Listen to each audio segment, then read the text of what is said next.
Hello! First, I'm going to show you how to make a slip knot. So grab the yarn between your finger and thumb, wrap it around your two first fingers, make an X, push your crochet hook through, grab your yarn, pull that through, slip that off your fingers, and pull the tail. Now I'm going to show you how to hold your yarn correctly in your working hand.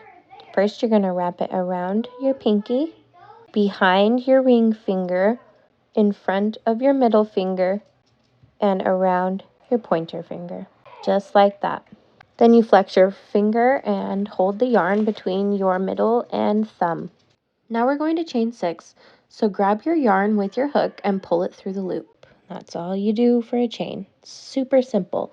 And each time you pull it through, that counts as one chain. So make sure to make 6.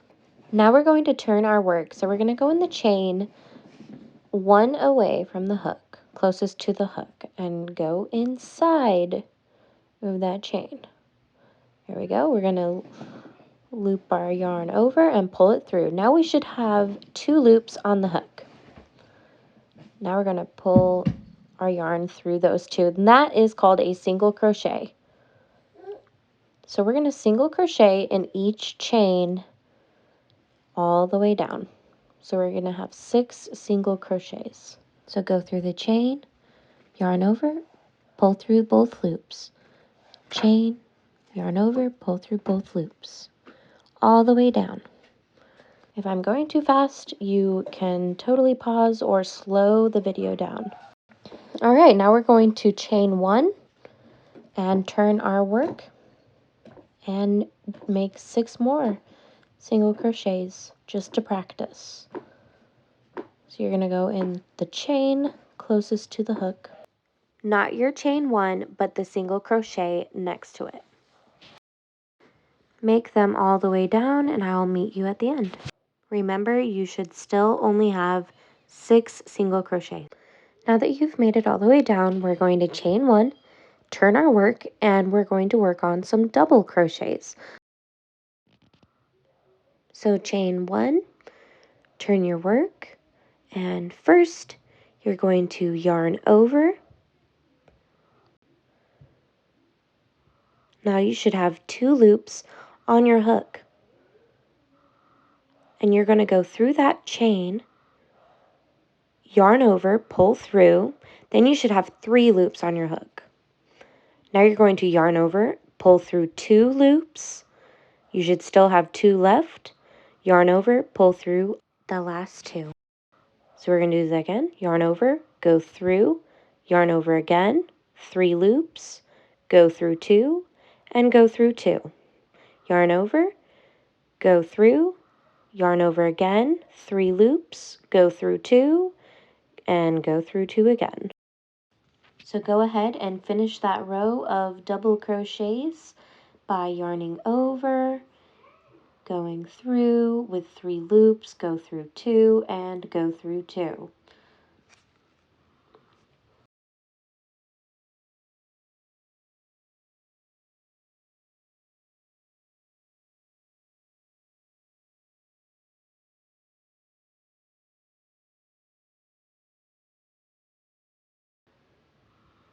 So that is what the double crochet looks like compared to the single crochet row. It takes at least 2 single crochet rows to make the same length as the double crochet. And now that we've made it to the end, we're going to chain 1 and turn our work. We're going to go ahead and do 1 more row of double crochet just to practice.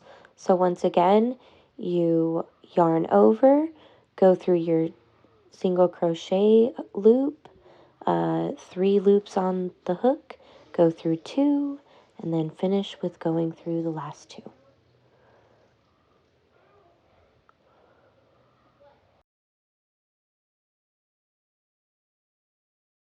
So now we're going to chain 1, turn our work, and work on a half double crochet. So we're going to yarn over, go through our loop, and go through all 3 loops on the hook. So once again, yarn over, go through your loop, yarn over, pull through all 3 loops.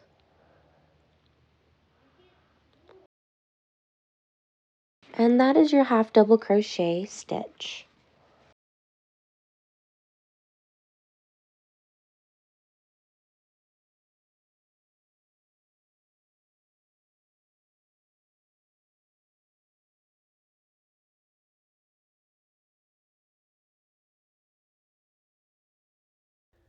Now that we've made it, we're going to chain 1, turn our work, and do another row of half double crochet. And I will meet you at the end. Now we're going to chain 1, cut our yarn and fasten it off. And there you have it. Now you know 3 basic crochet stitches, the half double crochet, single crochet, and the double crochet. If you were to make this with longer than 6 chains, you could have a nice sized dishcloth. So, anyways, I'm so glad you stuck around and watched. It was fun crocheting with you. Happy crocheting!